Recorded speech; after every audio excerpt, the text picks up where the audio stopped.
Hello, my name's Eric Wilson. In our first video, I put forward the idea of using the criteria that we as Jehovah's Witnesses use to examine whether other religions are considered to be true or false on ourselves. So that same criteria, those 5 points, 6 now, we're going to be used to examine whether we also meet the criteria that we expect all other religions to meet. Seems like a fair test. I'd like to get right down to it, and yet here we are in the third video, still not doing that. And the reason is that there are still things in our way. Whenever I bring these subjects up to friends, I get a litany of objections that is so consistent across the board that it tells me that these aren't really their own thoughts, but thoughts that have been implanted through years of, and I hate to use the word, indoctrination, because they almost come out word for word in the same order. Let me give you some examples. It might start off with, but we're the true organization. We're Jehovah's organization. There is no other organization. Where else will we go? It then follows with something like, shouldn't we be loyal to the organization? After all, who taught us the truth? And if something is wrong, well, we should just wait on Jehovah. We shouldn't run ahead for sure. Besides, who is blessing the organization? Is it not Jehovah? Is it not evident that his blessing is upon us? And when you think about it, who else is preaching the good news earthwide? There's no one else doing that. It kind of comes out in this form, just in the stream of consciousness. And I realize that no one has really sat down and thought this through. So let's do that. Are these valid objections? Let's see. Let's consider them one at a time. Now, one of the first ones that comes up, besides this is the true organization, which is really just a statement, is the question, where else would we go? And usually in line with that, people will then quote Peter's words to Jesus. They'll say, remember when Jesus told the crowd that they had to eat his flesh and drink his blood, and they all left him, and he turned to his own disciples, and he asked them, do you want to go too? And what did Peter say? And almost without exception, when I've had this discussion over the years with different ones, they will say the same words. Peter said, where else will we go? Isn't that what you think he said? Well, let's look at what he actually said. You'll find it in the book of John, chapter 6, verse 68. So Jesus said to the 12, you do not want to go also, do you? Simon Peter answered him, Lord, whom shall we go away to? You have the sayings of everlasting life.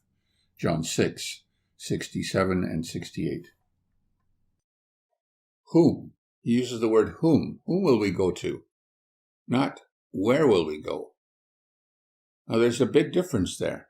You see, no matter where we are, we can go to Jesus. We can be all by ourselves. We can be stuck in the middle of a prison, the only true worshiper there, and turn to Jesus. He is our guide. He is our Lord. He is our King. He is our Master. He is everything to us. Not where. Where indicates a place. We have to go to a group of people. We have to be in a place. We have to be in an organization. If we're going to be saved, we have to be in the organization. Otherwise, we won't be saved. No, salvation comes by turning to Jesus, not by membership or affiliation with any group. There's nothing in the Bible to indicate that you have to belong to a particular group of people to be saved. You have to belong to Jesus. And indeed, that's what the Bible says. Jesus belongs to Jehovah. We belong to Jesus. And all things belong to us. Reasoning that we shouldn't put our trust in men, Paul told the Corinthians who were doing that very thing the following in 1 Corinthians 3, 21 to 23. So let no one boast in men, for all things belong to you, whether Paul or Apollos or Cephas, or the world, or life or death, or things now here, or things to come. All things belong to you. In turn, you belong to Christ. Christ, in turn, belongs to God. Okay, so that's point one. But still, you have to be organized, right? You have to have an organized work. That's the way we always think about it. And that follows with another objection that comes up all the time. Jehovah has always had an organization. Okay, well, that's not exactly true, because up until the formation of the nation of Israel 3,500 years ago, he didn't have a nation or a people or an organization. He had individuals like Abraham, Isaac, Jacob, Noah, Enoch, going back to Abel. But he formed an organization in 1513 BCE under Moses. Now, I know there's going to be people who say, well, wait a minute. The word organization doesn't appear in the Bible, so you can't say he had an organization. Well, it's true, the word doesn't appear. And we can quibble about that, but I don't want to get into an argument over words. So let's just take it as a given that we can say organization is synonymous with nation, as synonymous with people. Jehovah has a people, he has a nation, he has an organization, he has a congregation. Let's just assume those are synonymous, because it really doesn't change the argument we're making. Okay, so he's always had an organization ever since Moses was the one who introduced the Old Covenant to the nation of Israel, a covenant which they failed to keep. All right, fine. Okay, so following that logic along, what happens when the organization goes bad? Because Israel went bad many times. It started out very nicely. They occupied the promised land, and then the Bible says that for actually a period of a few hundred years, each man did what was right in his own eyes. Now, that doesn't mean they did anything they wanted. They were under the law. They had to obey the law, and they did when they were faithful. But they did what was right in their own eyes. In other words, there was nobody on top of them telling them, no, you've got to obey the law this way. You have to obey the law that way. For example, the Pharisees in Jesus' day, they told the people exactly how to obey the law. On the Sabbath, how much work could you do? Could you kill a fly on the Sabbath? They made all these rules. But in the initial foundation of Israel, in those first few hundred years, the patriarchs were the head of the family, and each family was basically autonomous. What happened when there was disputes between families? Well, they had judges. And one of the judges was a female, Deborah. So it shows Jehovah's view of women is not perhaps what we consider women to be. He actually had a woman judge Israel. It's an interesting thought, something for another article or another video in a future time. But let's just leave it at that. What happened after that? They got tired of deciding for themselves, applying the law for themselves. So what did they do? They wanted a king. They wanted a man to rule over them. And Jehovah said, this is a bad idea. He used Samuel to tell them that. And they said, no. We'll still have a king over us. We want a king. So they got a king, and things really started to go bad after that. So we come to one of the kings, the king of the 10-tribe nation, Ahab, who married a foreigner, Jezebel, who induced him to worship Baal. So Baal worship became rampant in Israel. And here you have poor Elijah. He wants to be faithful. He's sent to preach to the power of the king and tell him he's doing wrong. Not surprisingly, things didn't go well. People in power don't like to be told they're wrong, especially when the person telling them is speaking truth. The only way to deal with that, in their mind, is to silence the prophet, which is what they sought to do with Elijah. And he had to flee for his life. So he fled all the way to Mount Horeb, seeking guidance from God. And in 1 Kings 19:14, we read, to this he said, this is Elijah speaking, I have been absolutely zealous for Jehovah the God of armies. For the people of Israel have forsaken your covenant. Your altars they have torn down, and your prophets they have killed with the sword. And I am the only one left. Now they are seeking to take my life away. Well, he seems to be a little down on things, which is understandable. After all, he was just a man with all the weaknesses of men. We can understand what it would be like to be alone, to have your life threatened, to think that everything you have is lost. Yet Jehovah gave him words of encouragement. He said in the 18th verse, "And I still have left 7,000 in Israel, all whose knees have not bent down to Baal and whose mouths have not kissed him." That must have been quite a shocker for Elijah, and probably quite an encouragement as well. He wasn't alone. There were thousands like him, thousands who had not bent down to Baal, who had not worshipped the false god. What a thought. So Jehovah gave him the strength and courage to go back, and he did that, and it proved successful. But here's the interesting thing.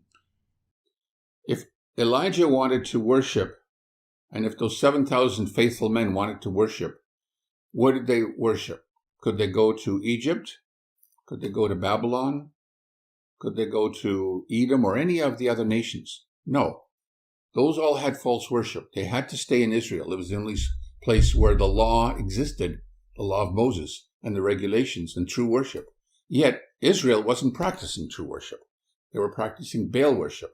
So those men had to find a way of worshiping God on their own, in their own way, and often in secret, because they would be opposed and persecuted and even killed. Did Jehovah say, "Well, since you're the only faithful ones, I'm going to make an organization out of you. I'm going to throw away this organization of Israel and start with you as an organization"? No, he didn't do that. For 1,500 years, he continued with the nation of Israel as his organization, through good and bad. And what happened is often it was bad, often it was apostate. And yet there were always faithful ones, and those are the ones that Jehovah noticed and supported, as he supported Elijah. So fast forward 9 centuries to the time of Christ. Here Israel is still Jehovah's organization. He sent his son as a last chance for them to repent. And that's what he's always done. We talk about, well, we should wait on Jehovah. And the idea then is, well, he'll fix things. But Jehovah never has fixed things, because that would mean interfering with free will. He doesn't go into the minds of the leaders and make them do the right thing. What he does is he sends them people, prophets. And he did that throughout those hundreds of years to try to get them to repent. Sometimes they do, and sometimes they don't. Finally, he sent his son, and instead of repenting, they killed him. So that was the final straw. And because of that, Jehovah destroyed the nation. So that's how he deals with an organization that doesn't follow his way, his commands. He eventually, after giving them many opportunities, destroys them. He wipes out the organization. And that's what he did. He destroyed the nation of Israel. No longer was it his organization.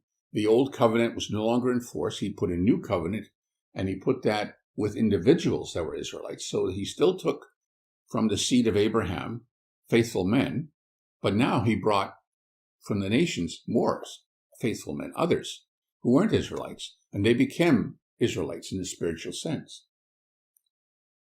So now he has a new organization. So what did he do?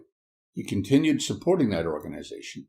And by the end of the 1st century, Jesus inspires John to write letters to various congregations, to his organization, right? For example, he criticized the congregation in Ephesus for its lack of love.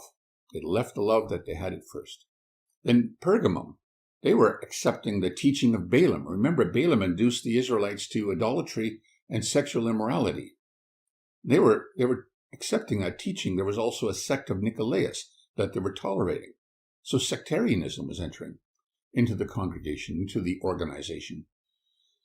In Thyatira, they were tolerating sexual immorality as well, and idolatry, and the teaching of a woman named Jezebel. In Sardis, they were spiritually dead. In Laodicea and Philadelphia, they were apathetic. All of these were sins that Jesus could not tolerate unless they were corrected. He gave them a warning. This is, again, the same process. Send a prophet, in this case, the writings of John, to warn them. If they respond, good. And if they don't, then what does he do? Out the door. Nevertheless, there were individuals in the organization at that time that were faithful, just as there were individuals in the time of Israel who were faithful to God. Let's read what Jesus has to say to those individuals. Nevertheless, You do have a few individuals in Sardis who did not defile their garments, and they will walk with me in white ones, because they are worthy. The one who conquers will thus be dressed in white garments, and I will by no means blot out his name from the book of life, but I will acknowledge his name before my Father and before his angels. Let the one who has an ear hear what the Spirit says to the congregations. Well, those words would apply to other faithful ones in the other congregations as well. Individuals are saved, not groups. He doesn't save you because you have a membership card in some organization. He saves you because you're faithful to him and to his Father. Okay, so we acknowledge that the organization now was the Christian congregation. That was in the first century. And we acknowledge that he, Jehovah, has always had an organization, right? Okay. So what was his organization in the 4th century? In the 6th century? In the 10th century? He's always had an organization. There was a Catholic Church. There was a Greek Orthodox Church. Eventually, then other churches formed and the Protestant Reformation came about. But during all that time, Jehovah always had an organization. And yet, as witnesses, we claim that that was the apostate church, the apostate Christianity. Well, Israel, his organization, went apostate many times. There were always faithful individuals in Israel, and they had to stay in Israel. They couldn't go to other nations. What about Christians? A Christian in the Catholic Church who didn't like the idea of hellfire and eternal torment, who disagreed with the immortality of the soul as a doctrine of paganism, who said that the Trinity was a false teaching, what would that individual do? Leave the Christian congregation? Go off and become a Muslim? A Hindu? No. He had to remain a Christian. He had to worship Jehovah God. He had to recognize the Christ as his Lord and Master. So he had to remain in the organization, which was Christianity. Just like Israel had been. This was now the organization. So now we fast forward to the 19th century, and you have many people who are beginning to challenge the churches again. They form Bible study groups.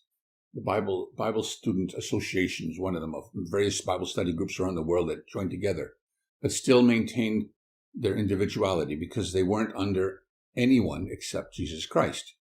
They recognized him as their Lord. Russell was one of those who started to publish books and magazines, the Watchtower, for example, that the Bible students began to follow. All right, so did Jehovah look down and say, okay, you guys are doing the right thing, so I'm going to make you my organization, just like I made the 7,000 men who didn't bend their knee to Baal back in Israel my organization? No, because he didn't do it then. He didn't do it now. Why would he do that? He has an organization, Christianity. Within that organization, there are false worshipers and true worshipers. But there is one organization. So when we think about Jehovah's Witnesses, we like to think, no, we're the only true organization. Well, what would be the basis for making that assumption? That we teach truth? Okay, well, even Elijah and the 7,000, they were acknowledged by God to be true worshipers, and yet he didn't make them into his own organization. So even if we do teach only truth, there doesn't seem to be a Bible basis for saying that we are the one true organization. But let's just say there is. Let's say that there is a basis for that. Okay? Fair enough. Then there's nothing to keep us from examining the scriptures to make sure that we are the true organization, that our teachings are true. Because if they're not, then what? Then we're not the true organization by our own definition. Okay. So what about the other objections, though? Well, we should be loyal.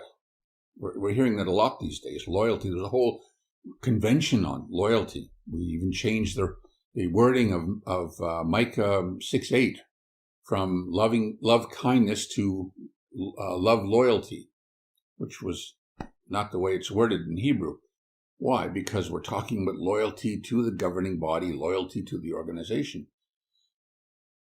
Well, in Elijah's case, the governing body of his day was the king, and the king was appointed by God because it was a succession of kings, And Jehovah appointed the first king, he appointed the second king, then through David's line came the other kings.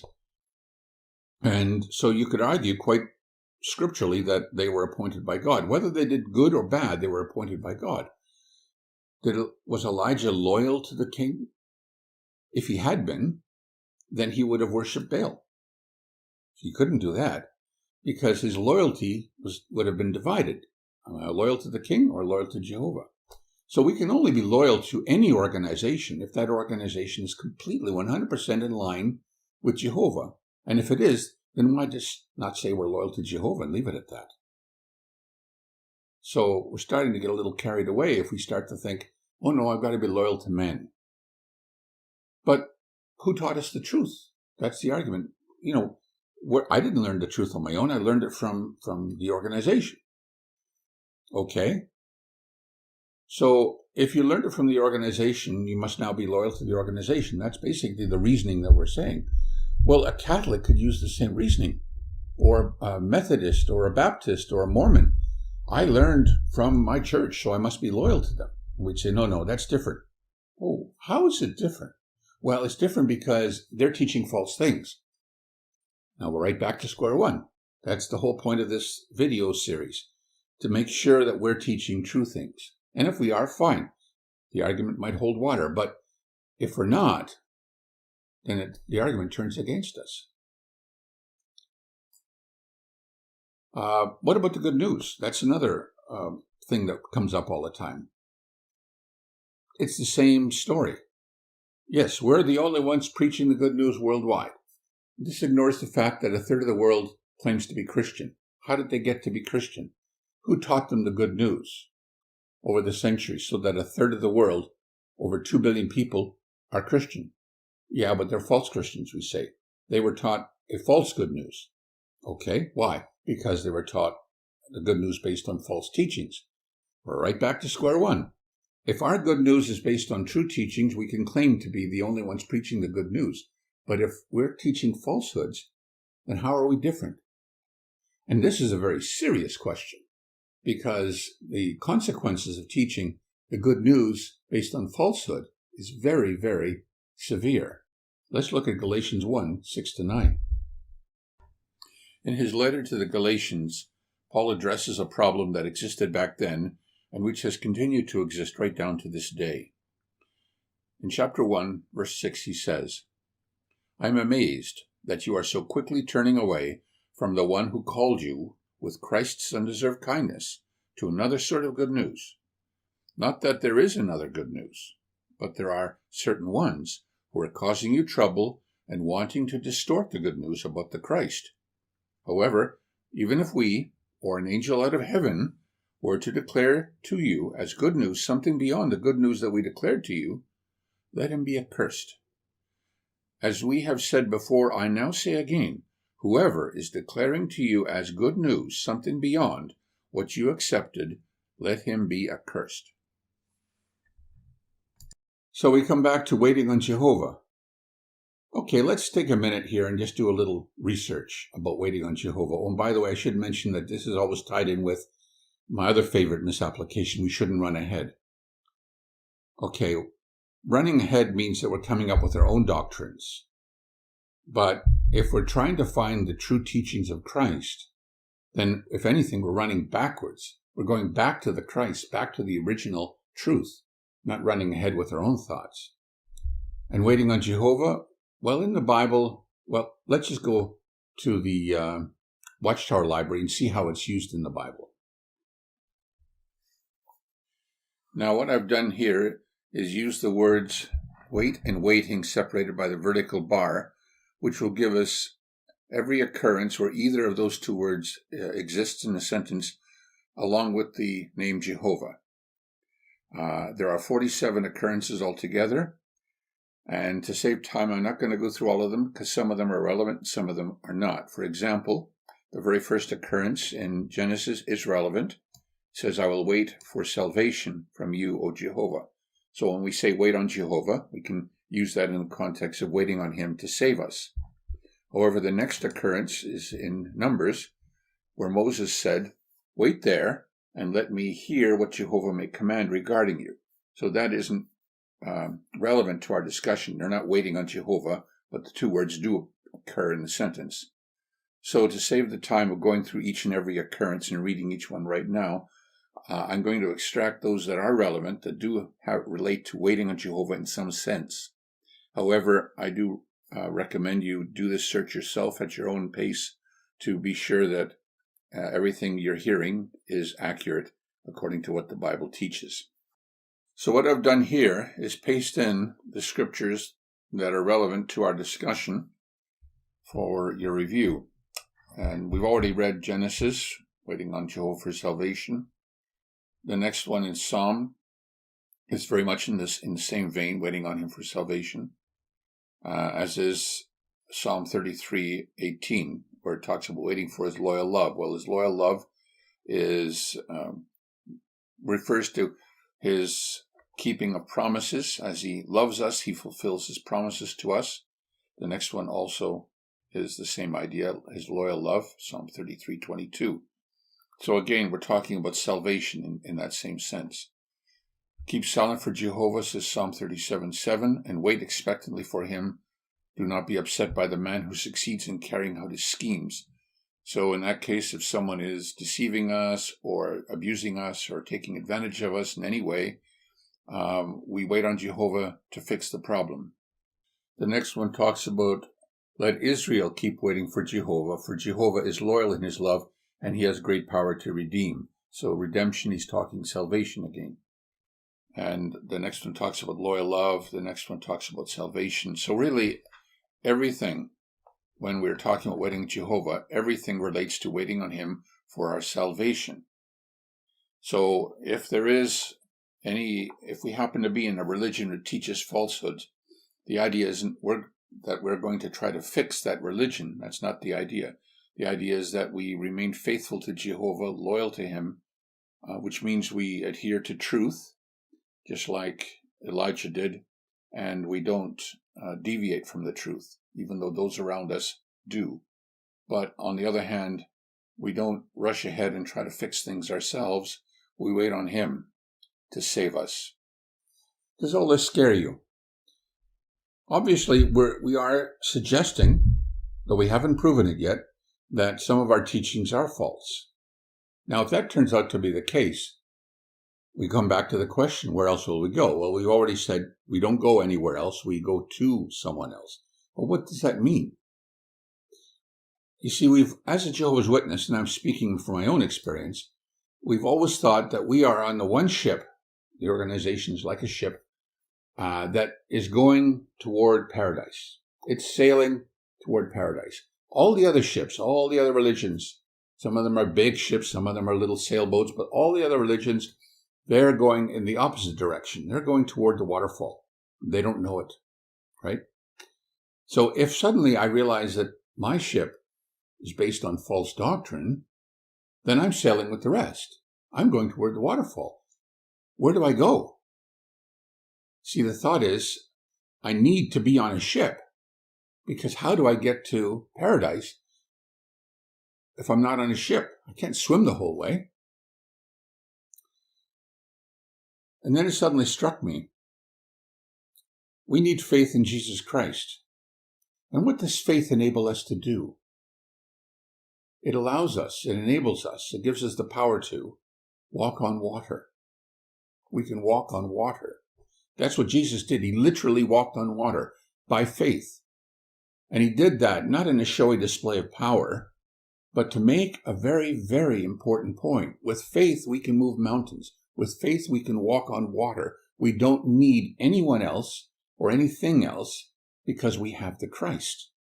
He can take us there. And if we go back to the account of Elijah, we can see how wonderful this thought is and how caring our Father is and how interested he is in us on an individual level. At 1 Kings 19:4, we read this. He, that is Elijah, went a day's journey into the wilderness and came and sat down under a broom tree, and he asked that he might die. He said, "It is enough. Now, O Jehovah, take my life away, for I am no better than my forefathers." Now, what's astonishing about this is that this is in response to Jezebel's threat against his life. And yet, this man had already performed a number of miracles. He'd stopped the rain from falling. He defeated the priests of Baal in a contest between Jehovah and Baal, in which Jehovah's altar was consumed by fire from heaven. With all that behind him, you might think, how could this man suddenly become so miserable, so fearful? It just shows that we are all human. And no matter how well we do one day, the next day we could be a totally different person. Jehovah recognizes our failings. He recognizes our shortcomings. He understands that we are just dust. And he loves us nevertheless. And that's manifest by what happens next. Does Jehovah send an angel to chastise Elijah? Does he rebuke him? Does he call him a weakling? No, quite the opposite. It says in verse 5, "Then he lay down and fell asleep under the broom tree. But suddenly an angel touched him and said to him, 'Get up and eat.' When he looked, there at his head was a round loaf on heated stones and a jug of water. He ate and drank and lay down again. Later, the angel of Jehovah came back a second time and touched him and said, 'Get up and eat, for the journey will be too much for you.'" The Bible reveals that in the strength of that nourishment, he carried on for 40 days and 40 nights. So it wasn't simple nourishment. There was something special there. But what's interesting is that the angel touched him twice. Whether in doing so he infused Elijah with special power to carry on, or whether it was just simply an act of genuine compassion for a weakened man, we cannot know. But what we do learn from this account is that Jehovah cares for his faithful ones on an individual basis. He doesn't love us collectively. He loves us individually. Just as a father loves each and every child in his own way, so Jehovah loves us and will sustain us, even when we get down to the point of wanting to die. So there you have it. We'll now move to our fourth video. We'll finally get down to brass tacks, as they say. Let's start with something that kind of caught my attention. In 2010, the publications came out with a new understanding of the generation. And that was, for me, the first nail in the coffin, so to speak. Let's look at that. We'll leave that, though, for our next video. Thank you very much for watching. I'm Eric Wilson. Bye for now.